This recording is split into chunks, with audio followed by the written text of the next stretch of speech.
Peugeot have chosen one of the wettest and coldest Octobers since the Doomsday Book to launch the soft-top version of their new 306. It's got a fully automatic hood, the engine's 2 litres, and it'll cost about £17,000 when it goes on sale here next year, just in time for the rigours of the British summer. To help spruce up the rest of the 306 range, there's a brace of sporty hatches. Mind you, Peugeot aren't the only ones invigorating their model range.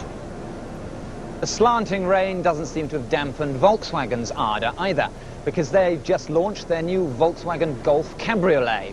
Not before time, because the old one, launched back in 1980, was starting to look and feel a wee bit pensionable. Available with 1.8 or 2-litre engine, this one, like its forebear, promises to be as well built as the Albert Hall.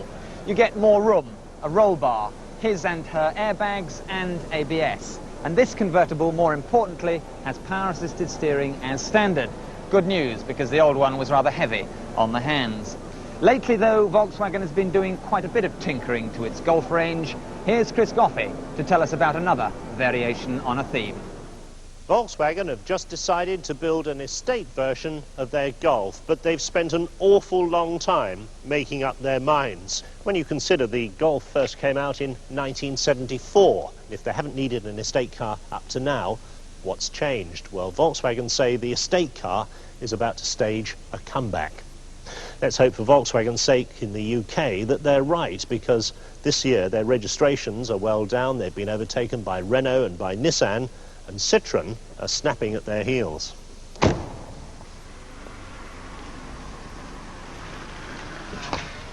It's 13 inches longer than the standard Golf, and there's 50 cubic feet of capacity back here with the rear seats folded down.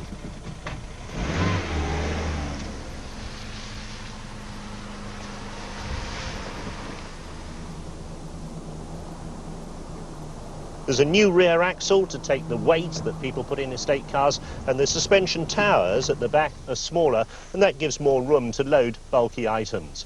It also makes room for a 60-litre fuel tank, and that'll give the diesel version of this car a range of well over 600 miles.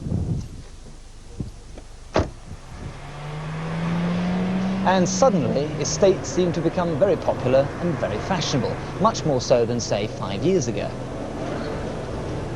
And to prove it, here's an ancient monument that's still a bestseller, the Rover Montego Estate. Now, this car's been around since 1984 and should have been pensioned off long ago, but it's still in production by popular demand. There is even a 14-week waiting list.